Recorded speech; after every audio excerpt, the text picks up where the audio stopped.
Hey, welcome to Woody's Weekly Wisdom, episode number 81. I'm Andrew Woodward from The Investor's Way, and we're going to dive in. I know we've tried to avoid it last week on the interest rate discussion, but this week there's some really positive news coming out when it comes to interest rates. So I thought it was time we went back there. I'm going to normally I look at one or two different sources to do these episodes, but today we've gone to Yahoo Finance because there's someone who's written this story who's not a traditional journalist, is more a commentator. And so his opinions are very much his own. And I really actually enjoyed reading this article because he does not hold back, and he certainly doesn't pull any punches when he writes and does videos about what he's thinking when it comes to the economy. So he is an economist, and he's written some great insights in this article. So before we dive into the article, do us a huge favor. If you're watching this on YouTube, hit the subscribe button and the little bell to get notified when we put these out. It really helps. And we're really grateful for those people who've taken that step. It just helps grow the channel so more people get to see this information. And if you're watching on LinkedIn or Facebook, smash that like button. Leave us a thumbs up or a comment if you're really brave. And if you super want to help out even more, hit that share button and let your audience see what we're saying about what's going on in the world of money and wealth creation and how that impacts your money and wealth creation. And so today, headline: mortgage payers set for interest rate relief after RBA's embarrassingly wrong call.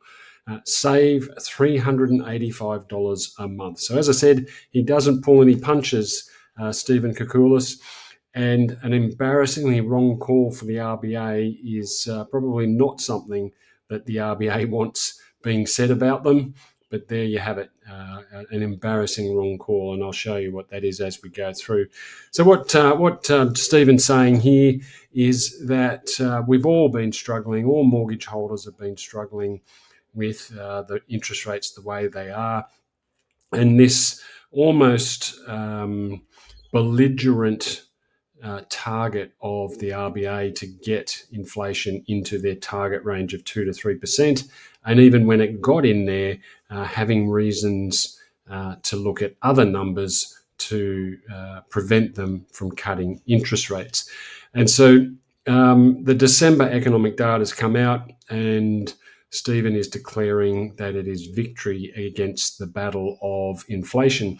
So that's interesting, and we'll see as we go through here what he means by that victory. So the December quarter inflation, a mere 0.2%, giving us an annual inflation rate of 2.4%.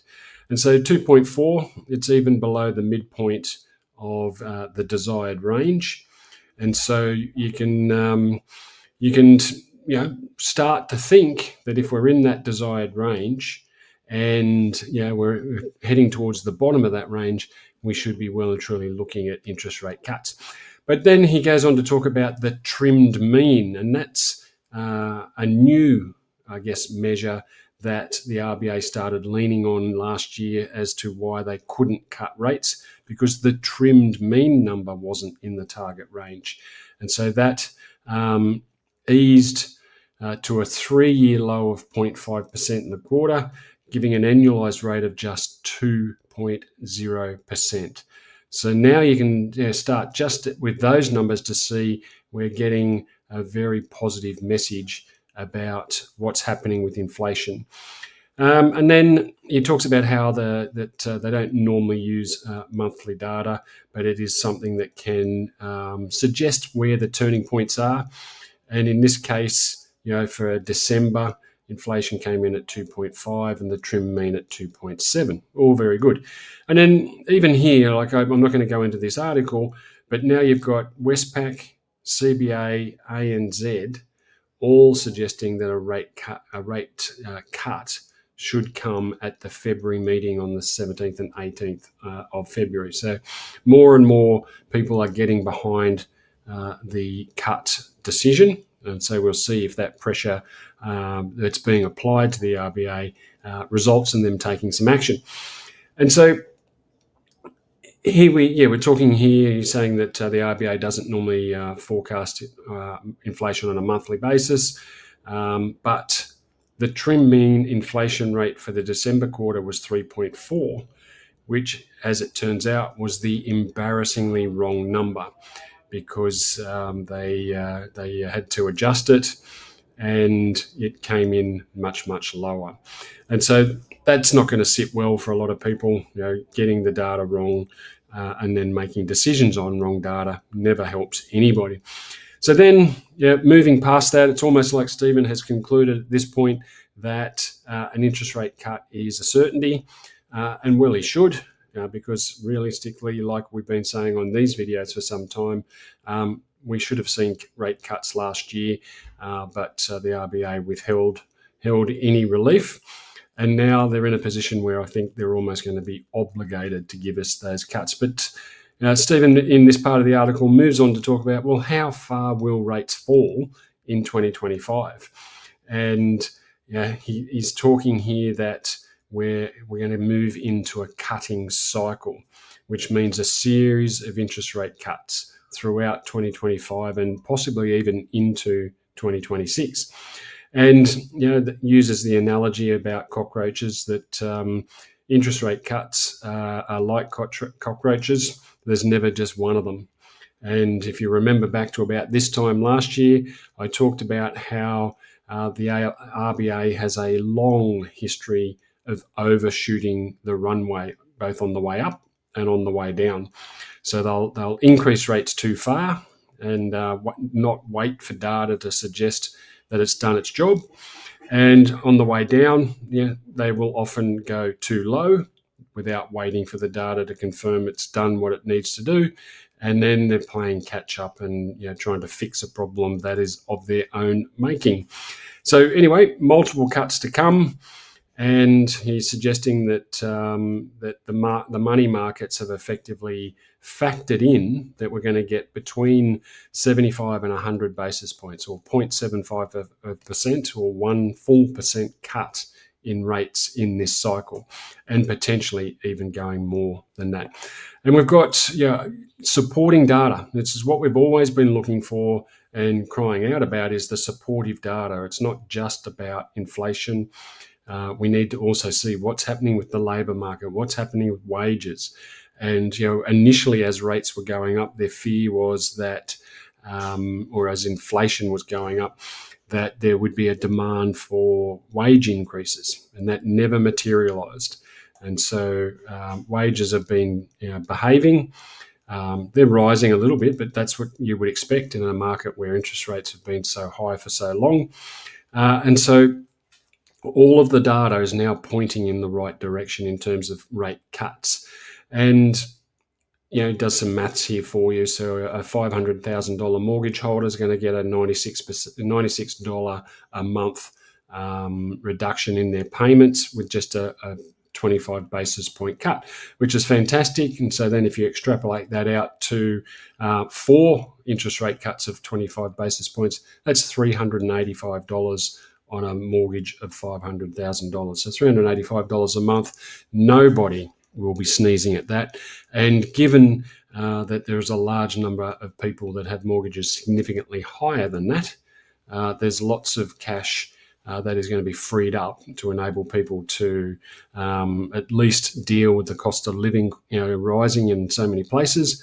And more importantly, from my perspective, put that money to work so that they don't have to continue to work for their money for the rest of their lives. So really important numbers there. And then, as is classical Stephen style, and I love this about him, he's basically saying to the RBA, get a wriggle on. There's no time to wait. It's time to pull the trigger and get our economy moving again, because like I've said on a previous Weekly Wisdom video, if it wasn't for government spending, we'd be technically in a recession, because all of us households have slowed down our spending on average. There are some demographics that haven't, but generally speaking, we've slowed down our spending because we've got a lot less spare cash to spend. But the RBA has been very slow in cutting rates, and the government has been spending to keep us out of a recession.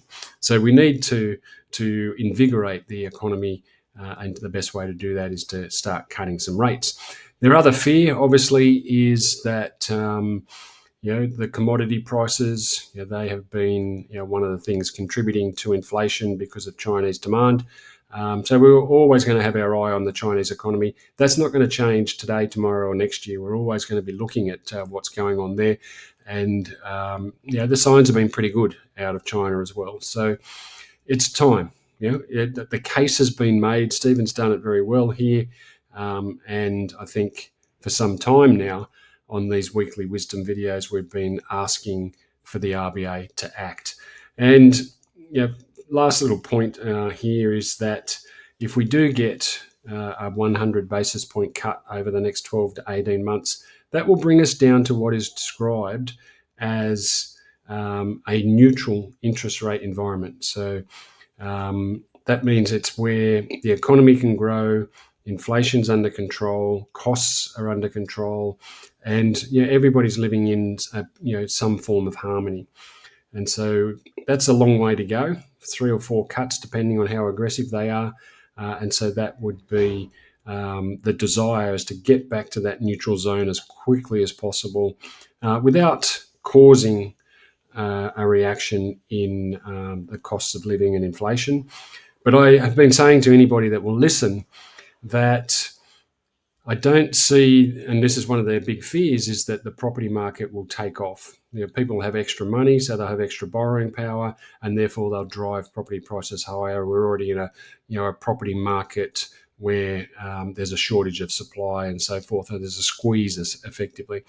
And I just don't see that that's necessarily what's going to happen, given that people have been in a fair amount of pain, and they're going to take a period of time at least to absorb this extra cash that's going to come to them and absorb that into their household money plan, rather than to say, oh, I've got an extra $95 now, I'm going to go out and buy a big property and just take on more debt and force prices higher. I think there's been enough pain in this cycle that is not going to be the instant reaction. And so again, there is a space for the RBA to step in and take some action.